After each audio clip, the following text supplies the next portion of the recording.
London, and this video is all about a journey through the chakras, shamanic healing, the tools that I use during my sessions with my clients and using stuff on myself, as well as what individual chakras mean and why the Peruvians believe there's an 8th, 9th and 10th chakra compared to the Hindus only believe that there's 7. So it's the same in religion where Jehovah's Witnesses will not take on blood, which was a good idea, and whereas Christians don't believe in adultery.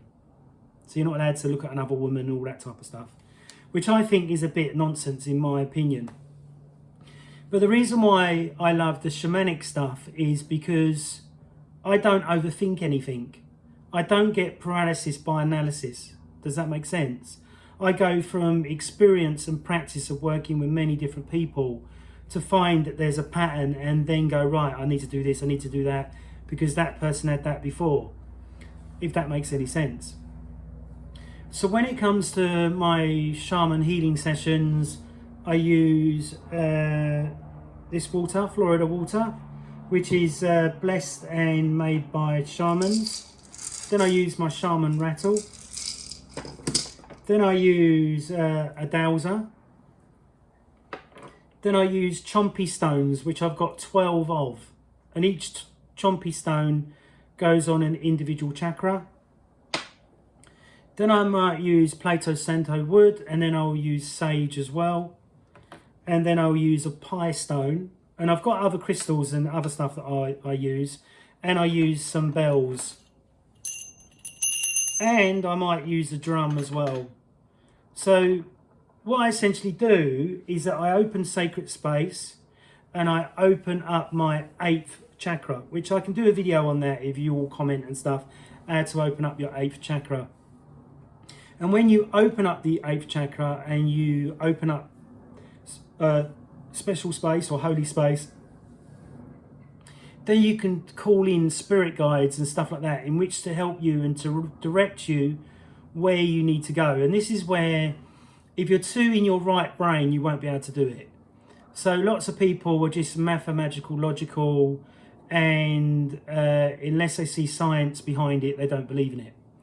Whereas a book by William A. Tiller, who's a scientist, PhD and doctor, scientifically studied all of the chakras and found 100% that they are there, they are real, and that they do relate to the body. But unfortunately, in modern medical terms, they don't even look at it. They won't even say you've got dark energy around you and that's causing your depression and your illness. Does that make sense?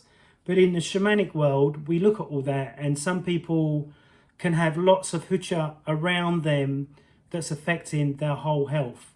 And unless they see a good practitioner, a shamanic practitioner or Czech practitioner in which to get rid of that hucha if they've studied the shamanic stuff that I have.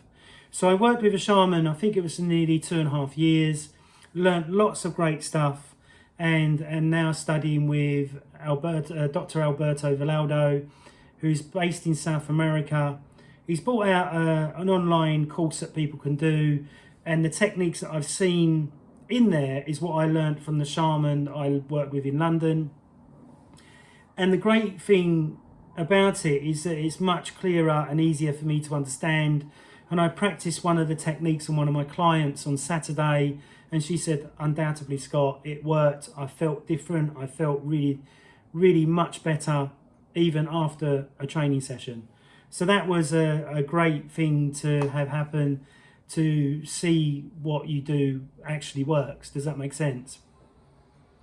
So with the Florida water, what a shaman normally does, the Peruvian ones, they ingest it into their mouth and then they spray it over the client.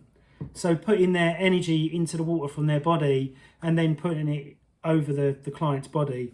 But I found that was quite off-putting for British clients. So I use a spray bottle where I spray it over the client, and then that way I can control it more instead of it coming out in spit form. Does that make sense? So that's one thing that I changed. And if you watch Alberto Villaldo's videos online, you'll see he spits it through his mouth, and that's the reason why they do that. So when it comes to the first chakra is normally issues from 1 to 8. So normally I ask a client, what was you doing 1 to 8 if you can remember? And some clients can't remember. Then they go, why can't I remember? And it's because of their higher self or their subconscious has blocked it out because something has happened to them. Okay, so they can have mental lethargy, incapable of inner stillness. So they can't relax, they can't meditate, and they can't get their head together.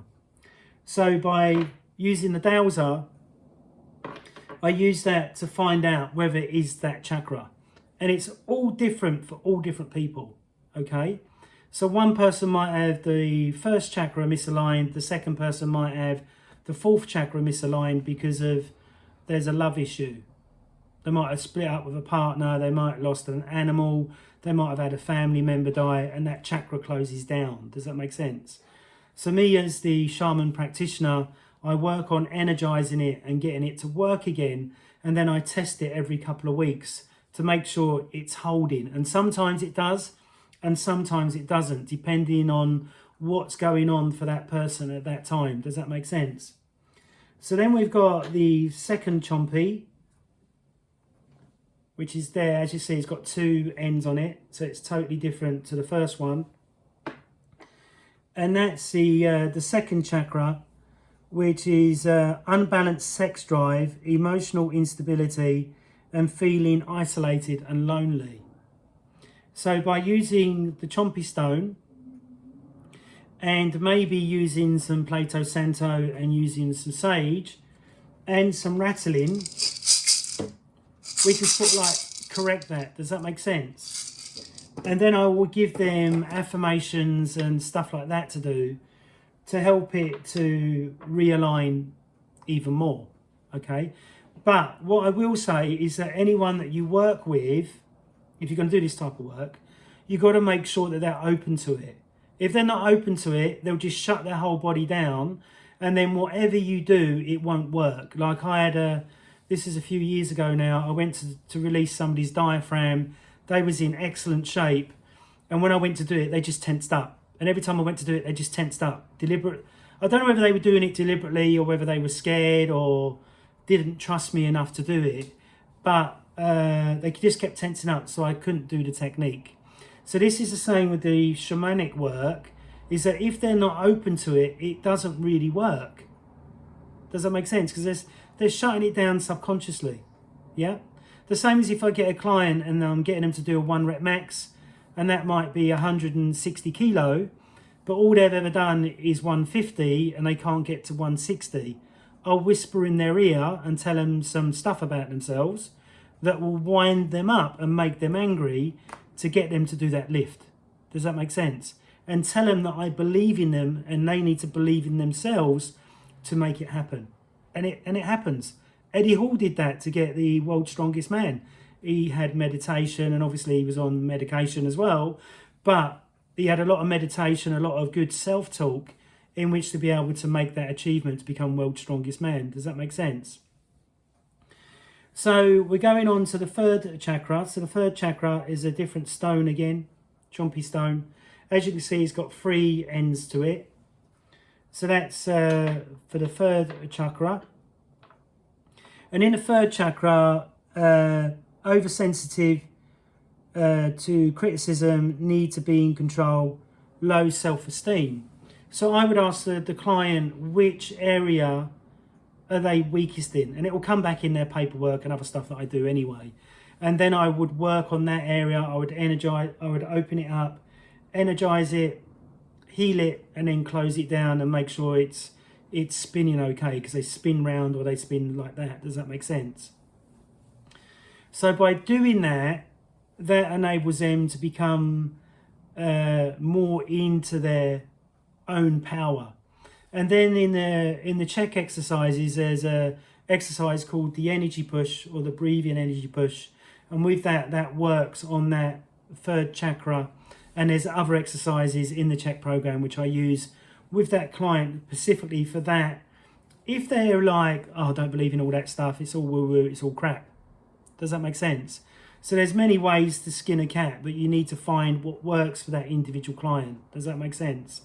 But normally, I'd say 98% of the time, people come to me and they either are outright, I don't believe in all that woo-woo stuff and I don't want to do it, or they go, I want to try it, it sounds really interesting, I'm not going to have to take any drugs, and I never use any hallucinogenics or anything like that. That's way too dangerous, and I would never take a chance with anyone doing that, because you don't know if they've got an entity or they've got a health problem that they may have lied about. So the next one we've got is the fourth chakra. So this is the fourth stone, the fourth chompy that I would use, and that's fear about betrayal, codependent and morpholic, marriage issues, vegetable issues, and this might have happened in the age of 21 to 28.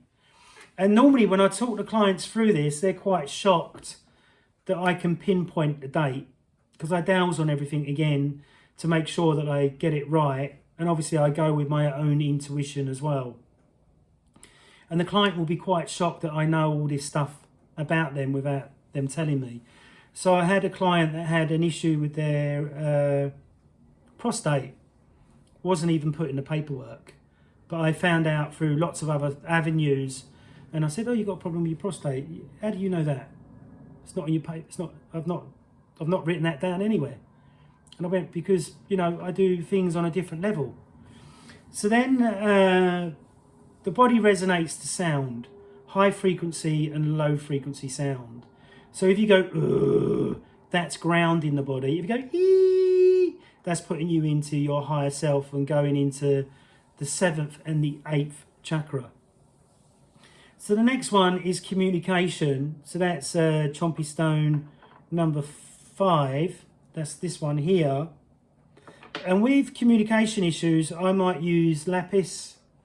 I might use pie stone, in which to help them to open up communication either to their self and their body, or how they communicate with other people. Does that make sense? So it can be either or. And I get them to do a life mandala, which enables them to see where their life is, the mistakes that they've made, and the things that they've done to improve their lives. Then we talk about it together. Then I get them to do that on a regular basis. So more and more stuff comes out, instead of them holding on to it, which may be causing them pain, maybe causing them to hold on to body weight. So the next one is higher self, third eye, which that's the third eye chompy stone. And with the third eye, you know, as we know, if you use fluoride toothpaste or you drink tap water and stuff like that, that can close down your third eye. And when your third eye is closed down, you're very closed down to everything. And this is what can happen with, you know, not eating healthy food and stuff like that, you know. Before I see my clients, I have to prepare myself mentally and emotionally and spiritually before I see them. So then I can tap into really what's going on for them. Does that make sense? So this is the animal of, the animal that is a power animal that gets rid of hucha. And hucha in Peruvian means dark energy. So I'm essentially the shaman practitioner with the hucha t-shirt, or the hucha animal that gets rid of the hucha. Does that make sense? So that's why I was attracted to this. This is Hugo Boss. But I was attracted to it because it's got the animal on it and it's representing what I do in my practice of helping my clients. So the next one we've got the seventh chakra, which is here, which is normally a relationship to God, higher self. So normally depression, excessive thinking and confusion is normally caused by that chakra being out of balance. And I would say 99% of clients have no real connection to God. they may have connection to spirit, but not a God model. Does that make sense? And the dowser always goes the opposite way, like this area is out of balance. So I would use lapis, or I would use a high pitched sound like that, or I would use my voice, or I would use a tuning fork. I've got lots and lots of tuning forks that I use during my session as well, in which to get the body aligned as well, and it helps realign the chakras. And I've tried this many times in different ways, and one way is more better for one person than what it is another. Does that make sense? So I had a client, this was a few years ago, and he was very successful in his field, and he had lots of numbers. He had to think numbers all the time, so he was really locked in his left brain. So I decided to, after a year, I decided to take him over the park drumming. And when we done drumming over the park, he said, "Scott, it's the best session I've ever had. Why didn't we do this the first time?" Because I knew that if I got him to do it the first time, he wasn't trusting me enough to start off with. And he would have said, "I'm a witch doctor," or something crazy like that, and would have given up with me and not carried on. Does that make sense? So sometimes you have to disguise what you're doing in which to get the result for the client. So he knew that I was into woo-woo stuff, as I call it, and my other client thinks it's really funny. Maybe that'll be the name of my fourth book. So really important that when you're doing this type of work, you need to cleanse your own energy before and after. And I knew somebody that wasn't cleansing their own energy, and they got really sick, because what will happen is, if they've got an entity, you've got a chance of that entity jumping into your body. Okay, this is all a bit way out there again, I know. And if that entity jumps into your body, it could ruin your health. And the same as if you're not cleansing your own energy before you start and afterwards, and cleansing the environment where you are, you end up with hutcha in your own place, or the therapy centre where you may be working. So it's really important for you to do all these individual ceremonies before and after you do a treatment.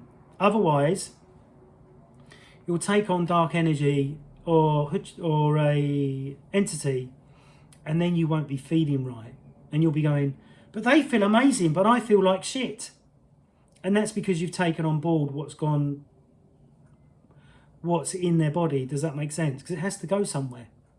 The same as, you've really got to watch working with other practitioners that are tired and really overweight, or just not in good health, because their energy will go into your energy and will affect you. So I'm very selective who I go and see for a massage or go and see for any treatment, because I don't want to take on that dark hutcha.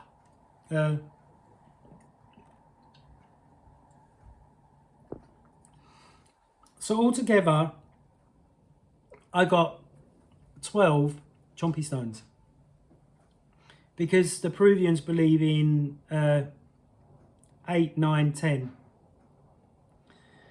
I'm not too sure what the 11th one is. The 11th one is like. What the 11th one is for. But I normally put it at the base of the body, at the foot of the body. Okay, that's what my internal self tells me to do. So, to be a healer or to be a light worker, one, you have to be very open-minded. Two, you have to be open to spirit world, and open to, there's more things than science. Does that make sense? If you're too much in your head, you won't be able to do proper healing, and it won't really work. Does that make sense? Anybody can get anybody to lay on a bed, get them to change their breathing pattern, and they're going to feel relaxed anyway. But to actually see lifestyle changes in a client over a few weeks, because you've done specific healing on different chakras. So let's say they just don't have enough money in the bank, and you decide to help them to get more money in the bank by using the shaman techniques that you've learned. And then you find out 6 weeks down the line that all of a sudden some money's come in and things have changed. This could be coming from your treatment. Does that make sense? But just getting somebody to deep breathe and do a relaxing exercise, and they just feel, oh, I feel relaxed, and my heart rate has gone down, doesn't really mean anything. Does that make sense? If I put my hands out, say the chakra's there, and I put my hands over it, I can feel at the beginning how it's spinning and whether the energy is really strong and vibrant or whether it's weak and sluggish. And then after the treatment, obviously it goes up and I can feel the energy more. The same as if I use a dowser, the energy will go up more and more. The dowser will spin faster. And when I'm dowsing, I'm not putting my mind into it. I'm just emptying the bone and not thinking about anything and letting that do the work for me. Does that make sense? Because I don't want to cheat what I'm doing. I want to make sure that it's 100% genuine and that it's working. And that's the other reason why I'm studying with Alberto Villoldo now, because he's the real deal. Everybody knows that's in that world or wants to become a shaman. He's one of the main ones to go and see or be taught by one of his shaman practitioners to learn the system. So there's cord cutting, there's daggers and darts, there's life contracts. Some people just want to know what they did 10,000 years ago.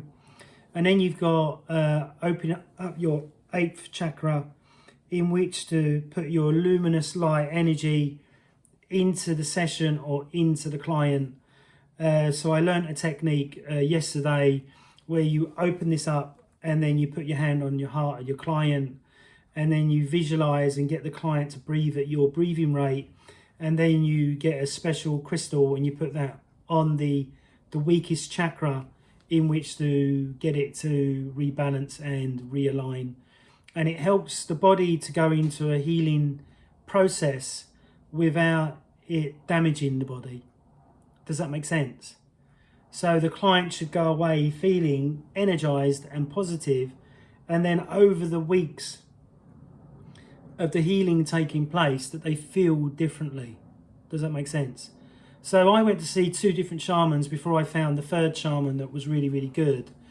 And the 2 different shamans the first one I saw, she said that she did the 9 rites, and she didn't. She'd done all these techniques on me. I didn't feel any of them. She was very overweight. She wasn't in shape. I felt like I'd been ripped off, which I definitely was. And I never went back again. Then I went to see another shaman, and she made me feel really angry and not relaxed. And she put a crystal on my chest and done a technique. And then she put a dead raccoon, dried out dead raccoon, next to me that I didn't really like that. And I couldn't see why she would do that. So I never went back there again, but I paid her, I think it was £180 for 1 hour. It's just crazy. And then I met this other lady, and she was definitely the real deal. Every time I'd done a treatment, I would feel it for a good couple of days afterwards, and really enjoyed the process of learning and studying with her. But now I'm on my own journey of doing it myself. But obviously working with Alberto Villoldo means that I'm going to the source. I'm not just learning it from somebody that may have missed stuff out. She probably hasn't, but there may be... she didn't show me the things that I wanted to see at the higher level. So it'll be interesting to find out if the Alberto Villoldo people say, this is the reason why we can't show you this next level. But I can't see that happening, to be honest with you. So I hope you've enjoyed this video. So get yourself some sage, get yourself some Plato Santo, get yourself some lapis. Chompy stones are really, really expensive. I got a full set, which I'm really chuffed that I've got. You can go to a website called Sacred Essence. They sell a lot of stuff there, like the Peruvian rattles, the chompy stones. They sell everything there that you need if you want to go into this. But remember, you've got to protect yourself. So I wear lapis on my arm here, because that protects my higher self from getting attacked, from psychic attack from people. And when I was seeing the other shaman, every time she checked me for an entity, I never had one. Every time I checked her, she always had one. And I think the reason why is because she would see multiple clients a week. And I don't think that's the right thing to do. I think the right thing to do is to see a client, help them, cleanse all yourself, do all that type of stuff, and then have a break for a couple of days maybe, and then see another client, as long as your energy levels and everything else is really, really strong and good, so you don't take on entities or anything like that, you know. But you have to be careful, you know, and you have to be very open-minded and stick to the rituals that the Peruvian system wants you to do. So I won't go away from it. Does that make sense? I might douse on somebody really quickly just to say, oh, they're in alignment or they're out. But then if I'm going to do a deeper treatment, then I want to go through all of it. Does that make sense? So I hope you've enjoyed this video. Please subscribe, please share, please like, and hope you like my new t-shirt. And